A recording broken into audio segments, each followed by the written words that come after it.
I've played Starfield Shattered Space DLC so that you don't have to, and all I can say is that it is way worse than you could ever imagine. This is an absolute travesty of an expansion, and Bethesda should be ashamed of themselves for thinking that this was an acceptable level of quality to release to the public and demand $30 for it. Yes, that's right, Bethesda's long-awaited Shattered Space DLC that was supposed to save Starfield turned out to be yet another big stinking pile of garbage that they lazily threw together.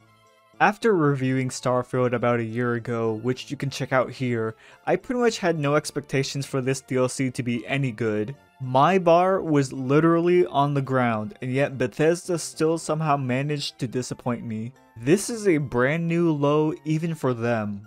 In an age where AAA studios are giving us these huge expansive DLCs that add so much in terms of content, gameplay, and story, Starfield's expansion fails to even deliver on just one of these components. Gaming has advanced so much in the past few years with so many developers, including indie, that are actively trying to push the boundaries within the gaming medium. But for some reason, Bethesda game studios are still stuck in the past, yet they still think that they're competing with all the other AAA studios. Cyberpunk 2077's Phantom Liberty introduced another gripping storyline alongside 25 to 30 hours of brand new content.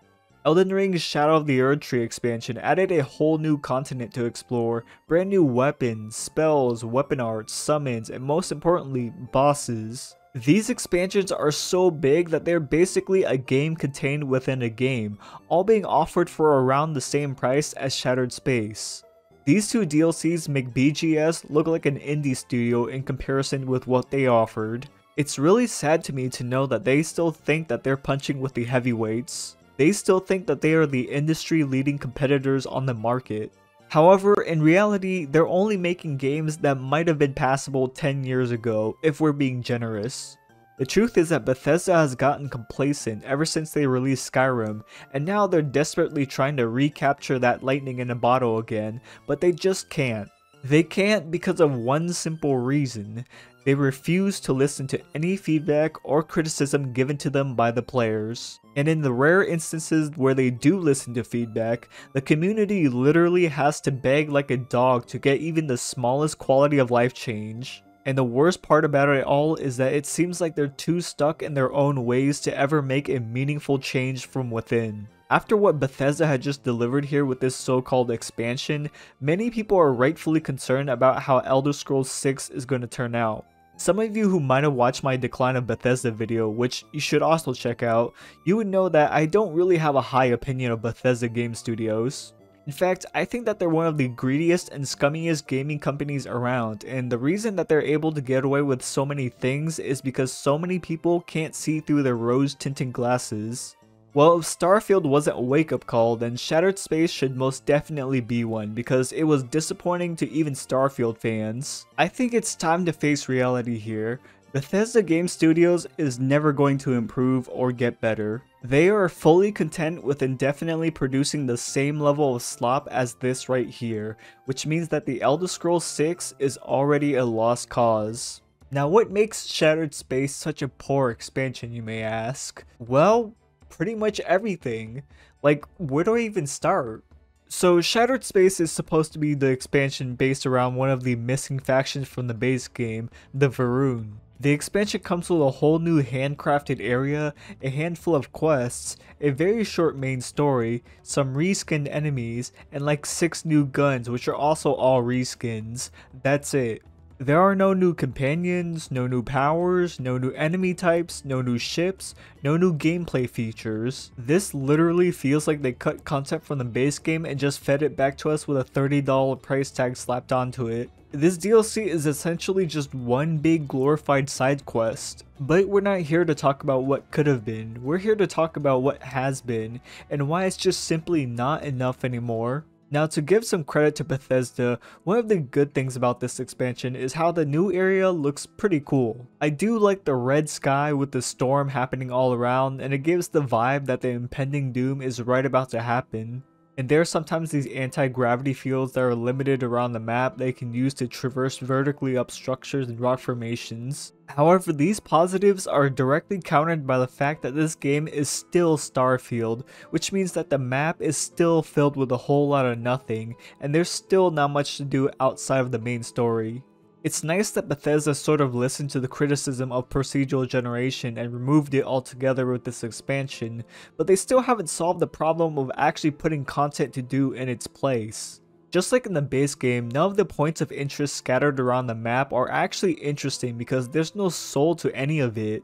Every point of interest still feels like they were procedurally generated, even though they're supposedly handcrafted this time. I feel like Bethesda heard the feedback that Starfield got and tried to rectify some of its mistakes with Shattered Space, but they were either too scared or too lazy to fix them all. So now what we get is a pretty looking sandbox with just a bunch of sand in it. Also, while it's not as bad in the DLC, everything is still separated by a bunch of loading screens because why wouldn't they be? It's a Bethesda game running on a 10-year-old engine after all.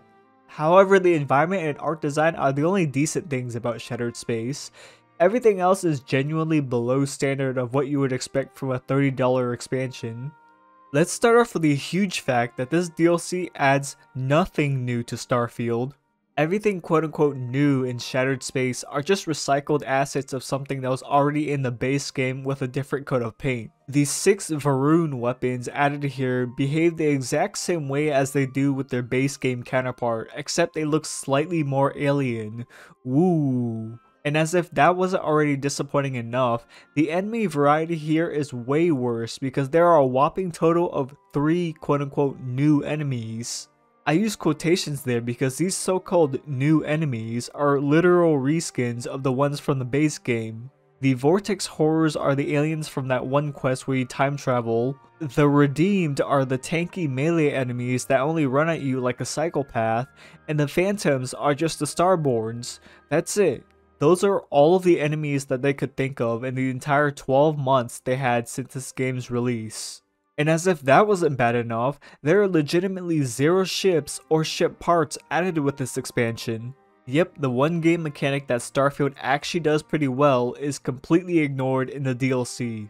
And I know some people might argue, well, there's no need to add new ships because all of this takes place on one planet. Yes, this DLC does take place on one planet, but after you're done with it, you still go back to the base game and play it normally from there. So why can't they give you a special Varun themed shift after you've beaten the main campaign for Shattered Space? I want to take a moment from this review to play a little game called Can You Guess the Reward for Beating This DLC? Is it a unique legendary gun? A brand new endgame area? Or perhaps an awesome new space power you can use to change the tides of the battle?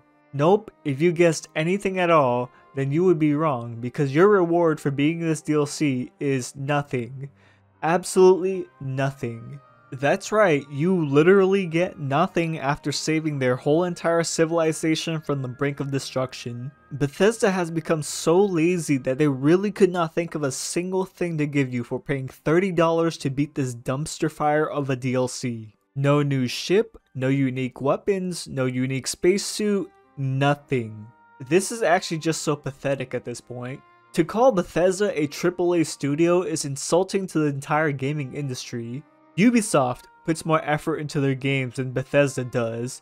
How sad is that this is where a barometer for quality is now? And I haven't even gotten to the worst part about Shattered Space yet. Oh no. The worst part about this expansion is the main story. It is by far the blandest, laziest, and most horribly written slop that I've had the displeasure of playing through. It's so bad that I don't even know where to begin. I guess first of all, the entire main quest line has 7 quests in it. Yes, you heard that right, 7, including the prologue that leads you right into the new planet.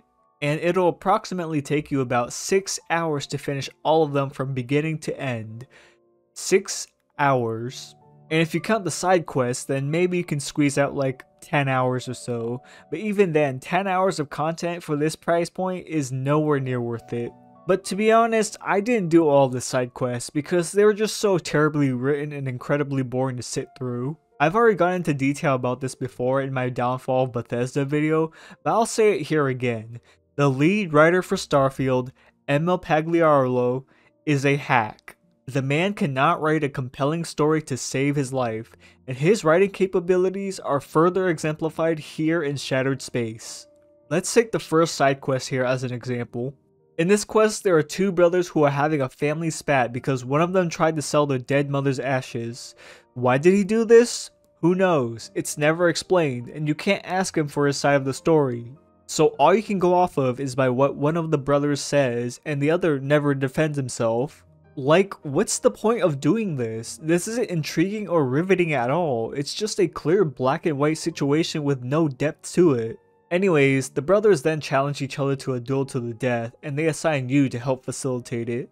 Then their friend or acquaintance? Servant? I have no idea who this chick is, but anyhow, she begs you to try and persuade the brothers to call off the duel so that there's no bloodshed. Except the thing is, you can't persuade either of them, even though there's literally a persuasion mechanic in this game. Wow, such a great use of your RPG systems, Barfthesda. So after you talk to them both, they'll go to the dueling spot where they'll drink from the ceremonial glass before the duel, and this is where you're given the choice to spike their drinks with tranquilizer to knock them out. The choices you have here are spiking only one of the drinks, both of them, or none. It's pretty black and white as to which is supposed to be the good choice and which is supposed to be the bad one. There's no nuance here because Emil Pagliarolo doesn't have an ounce of creativity in him, so basically it just boils down to choosing which one of them dies, but it doesn't really matter because the rewards are all the same. I personally chose to spike none of their drinks and let them duke it out to the death, but unfortunately even the fight was just as flaccid as the quest because it starts and ends in about 2 seconds. Like, come on man, I'm bored out of my mind here. The least you can do is make the fight a spectacle. But no, one of them just gets stabbed, then they die. That's it. That's the whole quest. Just a bunch of boring exposition and yapping, then you make one inconsequential decision, then it ends. I'm sure Emil is out there patting himself on the back for writing these riveting stories. Now you're probably thinking that this is the level of quality for some random side quest. They surely put in more effort for the main story, right?